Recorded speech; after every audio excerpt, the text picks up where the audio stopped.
बुढा नीलकण्ठ मन्दिरमा आइपुगेको छु है। कण्ठमा विष तपाईँको जमाएर कण्ठ निलो हुँदा गोसै कुण्डबाट सिधै आएको जल भनेर मान्ने गरिन्छ चाहिँ। अनि भेटेर उत्खनन गरेर चाहिँ त्यसपछि पाँच पाण्डवले जब युद्ध जित्नुभयो आफ्नो भाइहरूमाथि छेउैबाट बग्ने भएकोले सङ्गम स्थल अथवा सङ्गम क्षेत्र भनेर पनि प्राण त्यागिने छ भनेर चाहिँ नि राजालाई सपनामा दिए अनुसारले चलो आज म घुम्दै फिर्दै दर्शन गर्दै काठमाडौँमा रहेको बुढा नीलकण्ठ मन्दिरमा आइपुगेको छु है।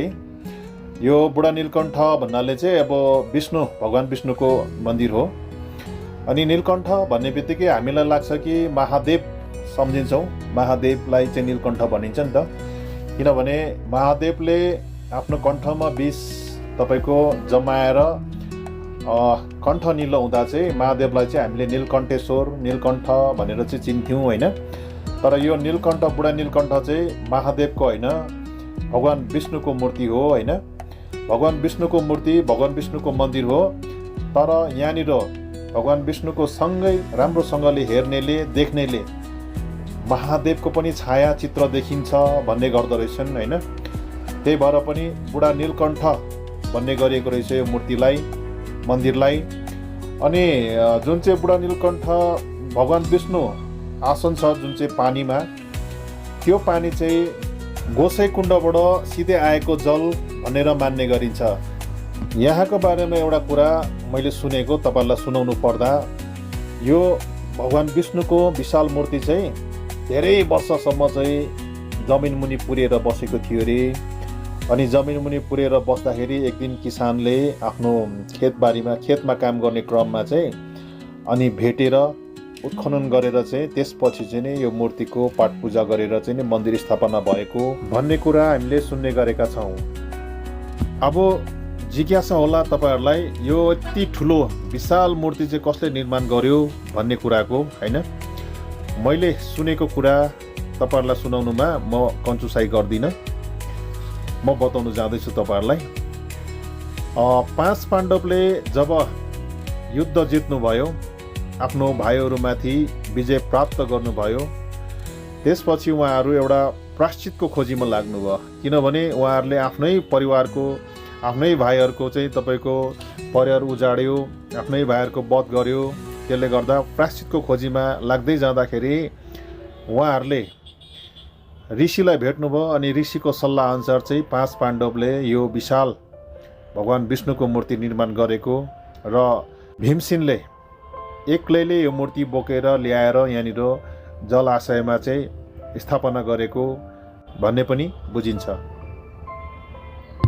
अर्को कुरा साथीहरू, यो ठाउँलाई विष्णु र शिवको सङ्गम स्थल पनि भनेर चिनिन्छ।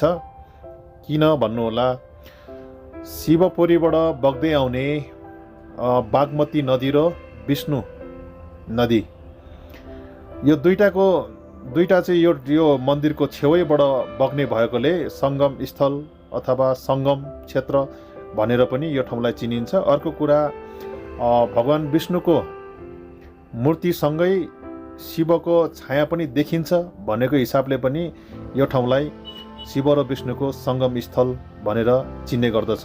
साथीहरू, यो बुढा नीलकण्ठको मन्दिर नेपालको राजधानी काठमाडौँ भित्रै भए तापनि नेपालको कुनै पनि राजाहरू यहाँ आउनु सक्नुहुन्न। राजा मात्रै नभएर राजाको परिवारको कुनै पनि सदस्यहरू यहाँ आउनु सक्नुहुन्न।